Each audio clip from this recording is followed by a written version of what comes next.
Igret HaKodesh Siman Chaf, on reprend la page 258, quatrième ligne. Uma Shekatav Rav Moshe Cordovero. C'est arrivé là hier. Je vais reprendre ce qu'on a vu jusqu'à aujourd'hui rapidement, comme ça on essaye en même temps de s'en rappeler, de réviser. Bon, Zaken commence ce Siman en citant un mot du Zohar qui dit Iyu v'chayu ichad, Iyu v'garmu ichad be'od. Lui, ça veut dire Ein Sof, et sa lumière ne font qu'un. Lui, Iyu v'garmu et ses kelim, Ein Sof et ses kelim ne font qu'un. De quelle lumière, de quel kelim nous parlons? De la lumière et des kelim qui vont former les sphirotes du monde de Hatzilut. Apparemment, dans le Zohar, on est en train de dire que les sphirotes du monde de Hatzilut et Akadosh Baruch Hu, ça ne fait qu'un. Nous disons, les sphirotes, c'est Dieu. Alors, la Zaken demandait comment on peut dire que les sphirotes, c'est Dieu? Puisque les sphirotes, en l'occurrence, les kelim, au moins sont limités, et Dieu est sans limite. Donc, si Dieu est sans limite et que les kelim sont naturellement limités, je ne reviens pas sur ce que j'ai expliqué l'autre jour, au sujet des orot et kelim, qui sont à prendre dans la notion de concept et pas au sens littéral. Ce que représentent les orot, ou fshat, sans limite, ce que représentent les kelim. Il y a Akbala, avec l'exemple du Tzemar Tzedek l'autre jour. Comment on écrit, comment orot et kelim sont des concepts qui vont s'appliquer de différentes manières. En tout cas, quand on parle du concept de kelim, on ne peut pas dire que ça ne fait qu'un avec Dieu qui est infini. Alors la Zaken a répondu et a expliqué, quand on dit que les sphirotes et Dieu ne font qu'un, ça ne veut pas dire que les sphirotes c'est Dieu, comme on a compris, pour ça nous avions une question. Ça veut dire que dans leur action, elles s'identifient à Dieu. Dans leur procédé, pas dans ce qu'elles sont, mais dans ce qu'elles font, les sphirotes. Elles s'identifient à Dieu dans ce qu'elles font et pas dans ce qu'elles sont. Effectivement, elles ne sont pas Dieu. Elles ne sont pas divines. Mais elles font ce que Dieu fait. Qu'est-ce qu'il fait? Yesh me'ayin. C'est l'exclusivité de Dieu. Pour ça, j'ai parlé un peu plus longuement la dernière fois des deux formules qui permettent à quelque chose d'exister, parce que nous savons que Enon Milvado. On sait très bien qu'il n'y a rien d'autre que Dieu, et pourtant, on distingue, à part notre monde, la création, on distingue de Olamot Elyonim, il y a des Malachim, il y a des Neshamot, donc il y a d'autres choses qui existent à part Dieu. Quelles sont les deux formules qui interviennent dans l'existence de tout ce monde-là? Pas seulement d'une autre, mais de tout ce qui existe. Deux formules principales. La première, que l'on a appelée Yesh Me'ayin, et la deuxième qu'on a appelée Ila Ve'alul. Bon. Je ne vais pas tout reprendre tout ce que j'ai dit hier, mais si on veut simplifier, on pourrait dire qu'il y a Yesh Me'ayin et Yesh Miyesh. Yesh, je sais ce que c'est. Il y a. C'est l'existence. Quelque chose va exister. Yesh. La question c'est, mais d'où vient ce qui existe maintenant? Ce Yesh, il vient d'où? Alors il peut venir soit d'un autre Yesh, soit il peut venir d'un Aïn. Lorsque je dis qu'il vient d'un autre Yesh, ça veut dire qu'il y a ici un procédé de Ila Ve'alul. C'est-à-dire qu'il y a un niveau précédent qui donne un niveau suivant. 2 plus 2, ça fait 4. Et 4 plus 4, ça fait 8. Et 8 et 8, ça fait 16. Et ainsi de suite. C'est un déroulé dans le processus de l'existence de tel ou tel élément. Et il y a un lien, une proximité entre l'élément précédent et l'élément suivant. Yesh Me'ayin, par contre, c'est aussi un Yesh. Mais cette fois qui vient de Ayin. Ça veut dire quoi? D'un niveau qui pour lui n'est plus perceptible, qui est loin de lui. La spécificité, la particularité des sphirotes, c'est qu'elles s'identifient à Dieu non pas dans leur existence, elles ne sont pas Dieu, mais elles vont réaliser ce que Dieu seul est capable de réaliser, Yesh Me'ayin. Voilà où nous étions arrivés. C'est le Chidush, Yesh Me'ayin. Alors que Yesh Miyesh, ici la Zaken ne parle pas de Yesh Miyesh, mais il dit plutôt Ila Ve'alul, mais on peut l'imaginer comme ça. Ila Ve'alul, c'est juste un déroulé normal, il n'y a pas de Chidush. Normal, 2 plus 2, ça donnait 4, et ainsi de suite. Alors bien sûr, il y a quelque chose de nouveau, mais c'est juste dans la continuité. Comme tu dis, Yesh Me'ayin, c'est comme si je disais 0 plus 0, ça fait 1. Là, c'est un chidouche. On n'est plus dans les normes, on n'est plus dans les règles. Pour dire les choses plus concrètement. On a un déroulé sur un plan spirituel et j'ai obtenu quelque chose de matériel derrière. Bon. Dans l'Admor Zaken va poser une question et y répondre tout de suite. Nous venons d'expliquer que les sphirotes dans le monde de Hatzilut procèdent de la formule Yesh Me'ayin. Elles sont impliquées dans l'existence des éléments de l'ensemble Yesh Me'ayin. Pourtant, Rabbi Moshe Cordovero, qui est l'époque du Harizal, parle plutôt de Ila Ve'alul pour les sphirotes du monde de Hatzilut. Alors choisis. De quel processus, de quelle formule procèdent les sphirot de Hatzilut? Yesh Me'ayin, comme on vient de le comprendre du Zohar, ou il avait Aloul, comme Rabbi Moshe Cordovero a l'air de le dire. Et l'Admour Zaken va expliquer, j'anticipe un peu, on va le lire tout de suite. Ça dépend de quoi tu parles. Les deux sont vrais. Les sphirotes entre elles seulement, elles s'enchaînent selon le procédé qui s'appelle Ilav et Aloul, Yesh Mi-Yesh. Elles sont proches l'une de l'autre, c'est un déroulé de Chesed, Akvura, et ainsi de suite. Par contre, lorsqu'on va parler de leur implication dans l'existence de la création concrète, là on parlera de Yesh Mi-Ayin. Donc les deux formules ne sont pas indépendantes. Alors toi, à quel groupe tu appartiens? Yesh Mi-Yesh ou Yesh Mi-Ayin? Ou Ilav et Aloul ou Yesh Mi-Ayin? Il y a une imbrication des deux. Les sphirotes entre elles, Ilav et Aloul, et les sphirotes par rapport au reste, au suivi de la création à partir de Bria, Yetzira, si on dira Yesh Me'ayin dans les mots. Moshe Cordovero, Ilav et Aloul. Pourtant, Rabbi Moshe Cordovero nous parle de l'enchaînement des sphirotes qui se fait selon la formule Ilav et Aloul. Et c'est ce qu'on rapporte aussi dans le Zohar Parashat Bereshit. Donc on explique bien que la Hamshacha des Kelim, des Sphirot du monde de Hatzilut, se fait bien selon la formule Ilav et Aloul, et pas Yesh Me'ayin. Et il répond, Aïnou be'ishtal shelut asphirot, bisphirot atzman, bifrinat akelim. C'est vrai, la formule Ilav et Aloul s'applique entre les Sphirot, pour le passage de l'une à l'autre. Lors de la descente d'une Sphira à l'autre, la formule qui s'applique sera Ilav et Aloul. Mais pour le passage de Hatzilut à Bria, au monde suivant, la formule qui s'appliquera sera Yesh Me'ayin.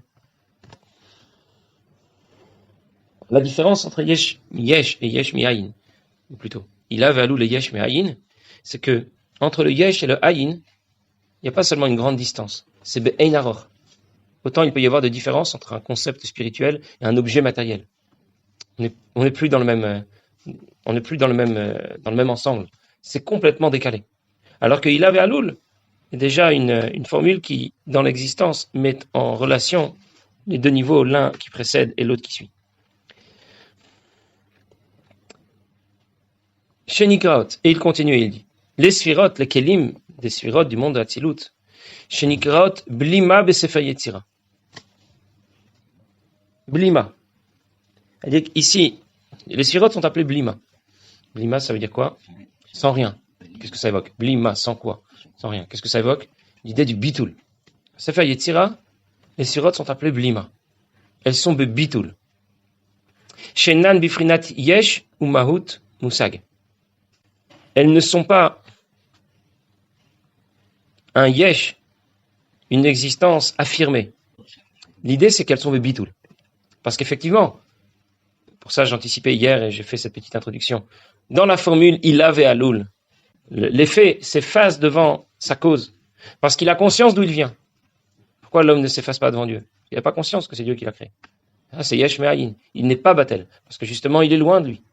Mais lorsqu'on parle de la formule Ilav et Aloul, Chesed et Gvura ont conscience de procéder du Sechel, des Mochin, de Chochma Bina Da'at qui leur ont donné naissance. Donc elles s'effacent. Elles savent d'où elles viennent. Elles ne s'affirment pas comme un Yesh ou Maout.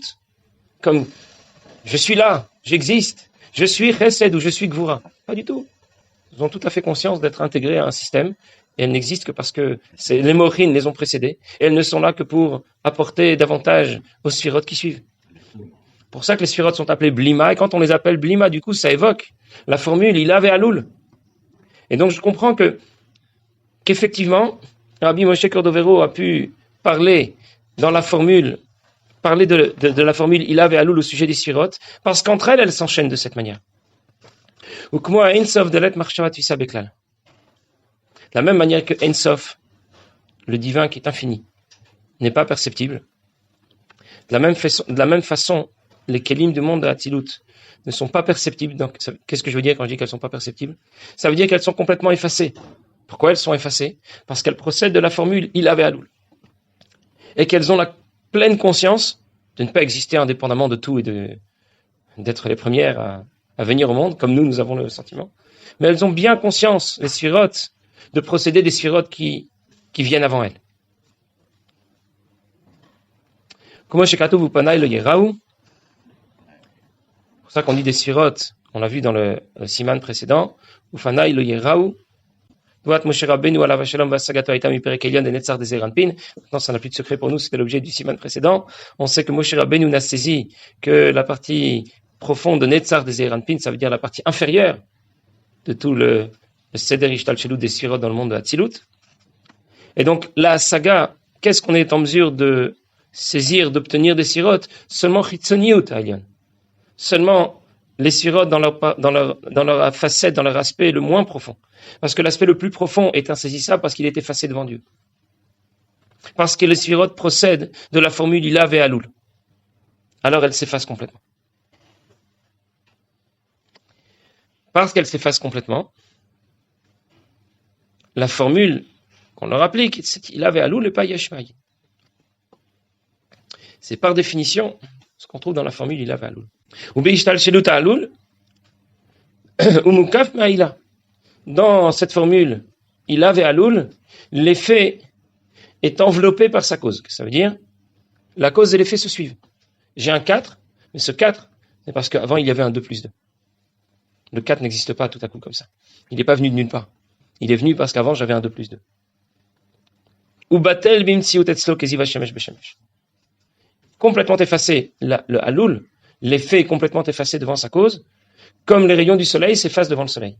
Un rayon du soleil ne va jamais s'affirmer et dire « je suis là, j'éclaire » et personne n'était là avant moi. Il a conscience, entre guillemets, de venir du soleil. Comme c'est écrit dans le Pardes de Rav Moshe Cordovero. On peut donner un autre exemple pour comprendre la différence entre les deux formules, Yesh Ma'ayin et Ilav et Aloul. On en a déjà parlé, mais c'est le sujet ici.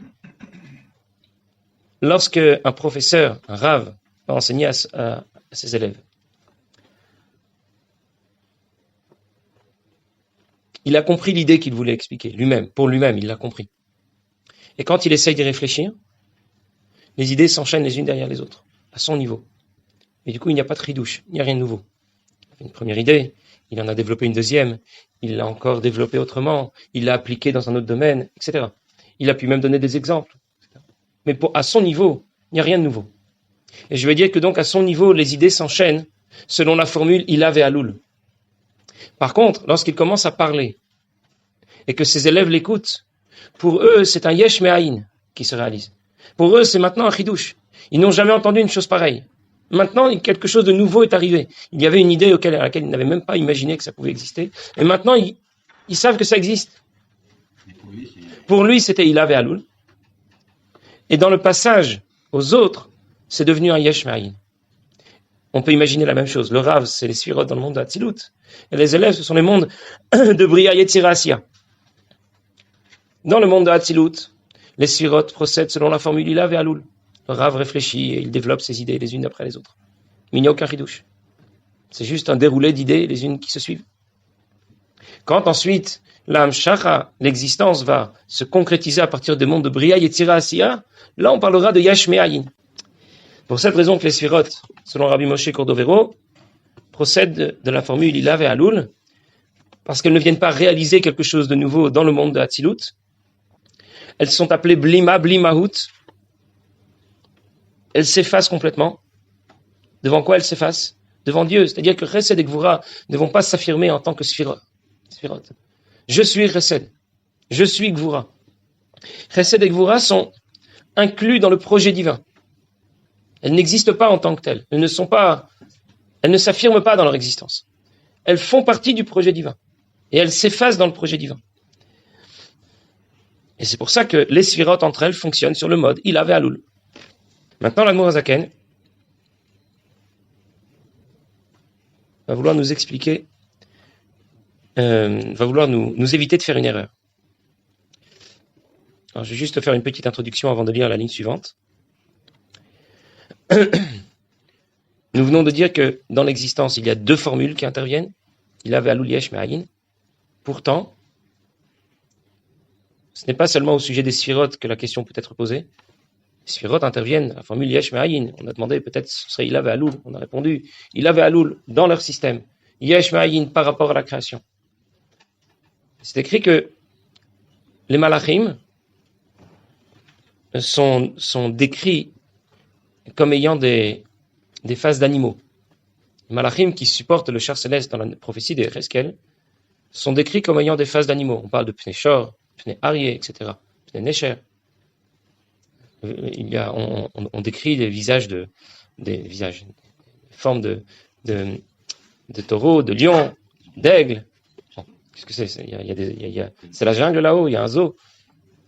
C'est que ces malachim sont à l'origine du rouar, de l'esprit, on va dire pas de la neshama, mais du rouar, mais c'est dans la notion neshama, du rouar des behemoth, des animaux.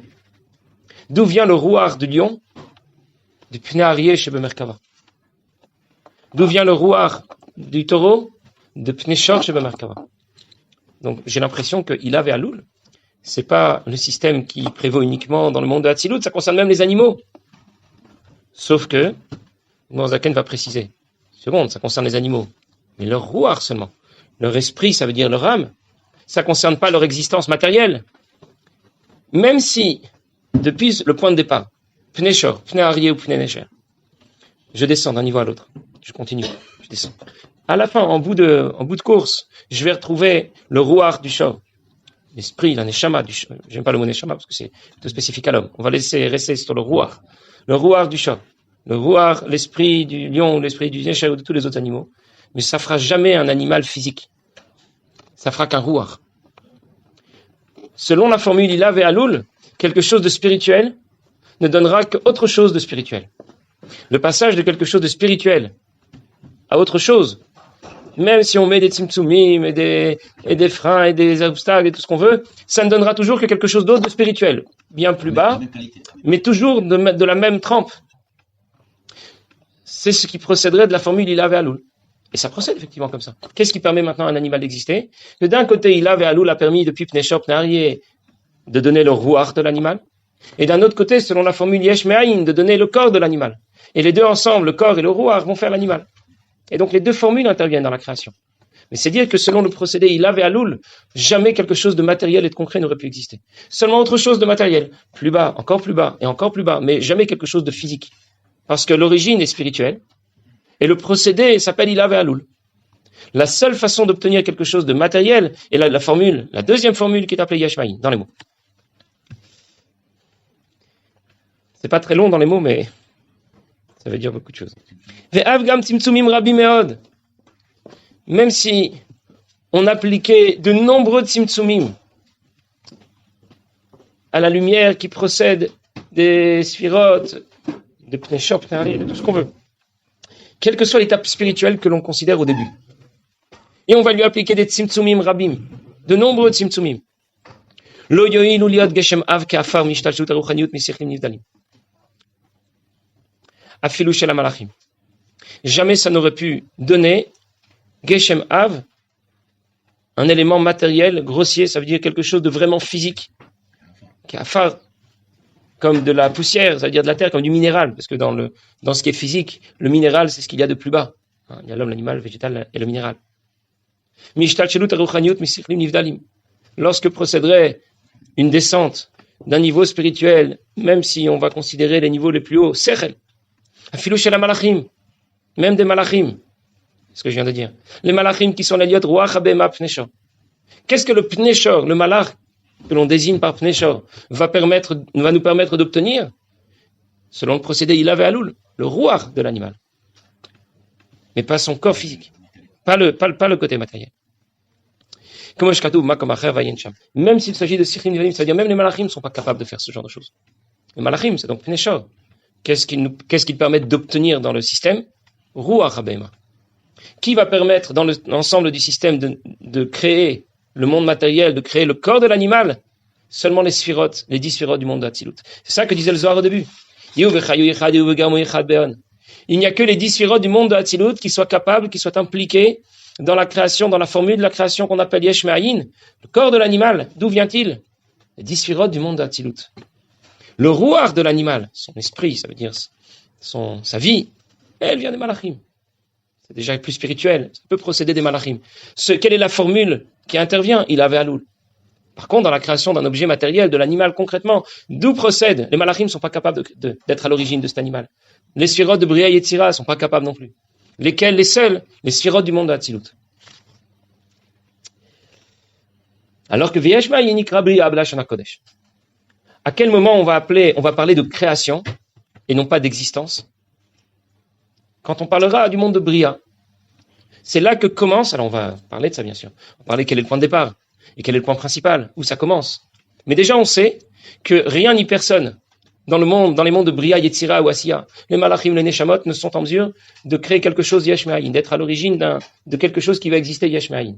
Les seuls qui soient capables, à part Dieu bien sûr, ce sont les Sphirot du monde de Hatzilut, qui ont le même effet que Dieu, c'est pour ça qu'on a dit qu'elles ne font qu'un avec Dieu. Juste pour qu'on sache dans quelle direction on va. Pourquoi l'Admorazaken disserte ici sur Yesh Me'ayin, Ilav et Alul. C'est pas juste pour disserter sur les niveaux du divin, les plus hauts, les moins hauts. C'est dire qu'encore une fois, dans le monde matériel, on ne retrouve pas seulement l'objectif de Dieu, la kavana d'Akadosh Baruch Hu. Souvent, on pourrait penser, on n'est jamais content de son travail. On a toujours changé. Et quand quelqu'un est dans ce monde, il n'est pas content. Il dit, je voudrais bien être au Gan Eden. C'était mieux là-haut. En vérité, quel est l'endroit où on rencontre Dieu lui-même? C'est dans ce monde matériel. C'est ça que veut dire ici l'Admorazaken. Ça veut dire que dans les mitzvot, maasiyot, on ne fait pas que atteindre l'objectif pour lequel Dieu a créé tout ce système. Il nous a associés à son projet, on est très content. Mais on avait pensé avant, il nous a associés à son projet, mais c'est pas lui. Je le retrouve pas. Il nous a associés à son projet. Il avait une kavana, dira batartonim, il m'a associé à son projet, il me demande de faire des mitzvot maasiyot. J'ai compris que donc, dans les mitzvot que j'accomplis concrètement, même si ça a l'air pas grand chose de secouer mon moulave, de mettre mes tefilines, mais c'est là que j'accomplis, je suis associé grâce à ça au projet de Dieu. Dans ce siman, c'est la direction dans laquelle nous allons, mais je vous le dis comme ça. Plus facile d'avancer quand on voit le bout du tunnel. L'Admorazaken va plus loin, il dit, c'est pas seulement le projet de Dieu que je retrouve dans ce monde à travers les mitzvot. C'est Dieu lui-même. Parce que les sphirot du monde de Hatzilut, selon le procédé Yesh Me'ayin, où je le retrouve à l'arrivée dans le monde matériel, dans la matérialité du monde. Et donc, quand je prends un objet matériel et que je fais avec une mitzvah, je n'ai pas seulement été associé au projet de Dieu, c'est Dieu lui-même que je saisis ici. C'est dire la puissance et la force des mitzvot que l'on accomplit concrètement dans ce monde. Au-delà de tout de l'approche spirituelle qu'on pourrait avoir. C'est dire combien ça a de la valeur quand on secoue un loulav, quand on met une paire de tefilines. On dit bon, c'est bien, mais où est-ce qu'on va retrouver Dieu davantage? Dans les livres, dans l'étude, dans ce genre de choses. L'Admorazaken dit non, c'est tout le contraire. L'essence de Dieu, tu vas la retrouver justement dans les choses matérielles.